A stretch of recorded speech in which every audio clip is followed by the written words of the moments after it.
It was a war fought in paradise, and the Aussie troops thought they were in for an easy win. So how did it all go so wrong so quickly? We speak to the final surviving POW from Sandakan about how the Japanese took Singapore and what led to one of the greatest acts of cruelty against Australians during the wartime, the Sandakan Death March.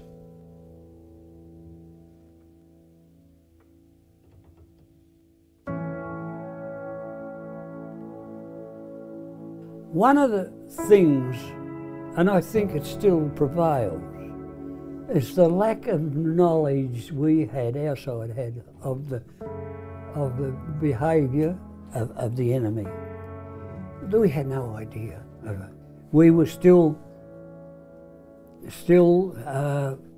back in the First World War. We had all those 9-inch guns all around Singapore. Yeah. I can remember when the Repulse and the Prince of Wales came, you know, and Repulse, they said, oh, this'll defeat the Japanese, you know.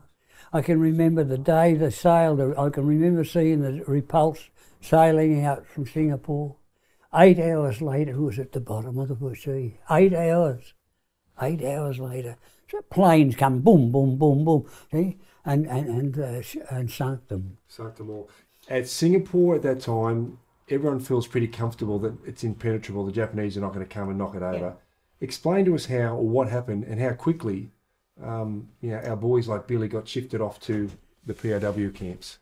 Well, the Japanese did what the British didn't expect them to do, which was to come through Malaya. Using the tarred roads, using bicycles, they covered huge distance in that time, and the next thing they were at the causeway which links Singapore to Malaya. Yep. They crossed that. Once they crossed that, it was all over, and Singapore fell by the 15th of February, and the campaign had only started on the 8th. So the softening up with the artillery was on the 8th, and by the 15th we had surrendered.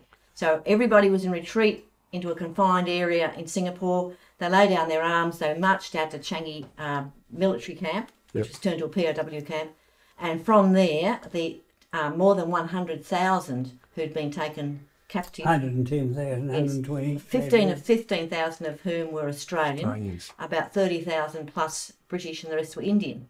Now they were obviously had to be fed, and the best way to use to make use of them was to use their labour. So that's why the work parties went off to the Burma Tile Railway, and the next lot was sent to Borneo.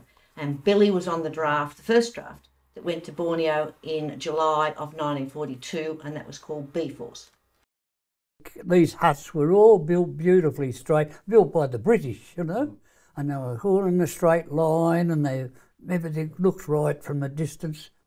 The camp itself, the wires around it were far enough away not to be menacing or intrusive. And when we come in, I remember thinking, my word, this will do us, but they'll see the war out.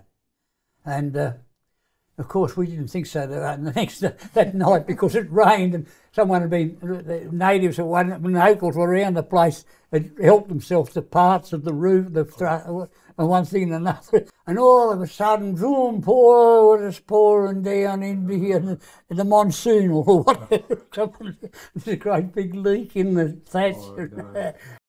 The whistle would go after breakfast, and we'd form into our particular groups, and you'd go to 2 miles or whatever it was to the airfield.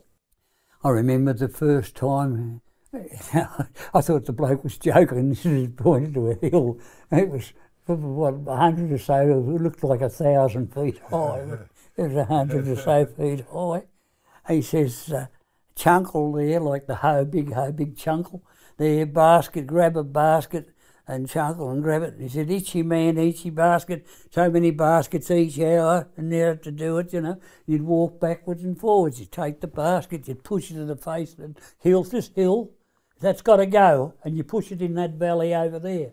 Hill there, hill into that valley, boom, boom, boom. So many inches each day, you know, and all this. It's amazing. You get 1,000 blokes and 1,000 chunkles, and it's amazing how much work you'll do in a few days.